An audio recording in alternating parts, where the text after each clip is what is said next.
छत्तीसगढ़ के बालोद जिले में गन्ने की फसल की सुरक्षा के लिए खेत में लगाए गए फेसिंग तार की चपेट में आने से एक किसान की मौत हो गई। हादसा गुरुवार सुबह करीब 10 बजे बालोद थाना क्षेत्र के ग्राम चारवाही में हुआ। पुलिस के अनुसार चारवाही निवासी 38 वर्षीय किसान अमित साहू ने अपने खेत में गन्ना का फसल आवारा पशुओं से बचाने के लिए फेसिंग तार लगा रखा था।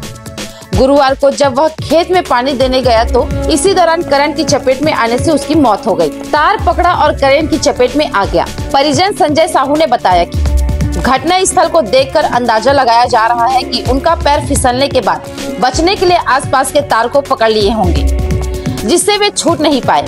संजय ने बताया कि अमित उनके बड़े पिताजी के बेटे थे।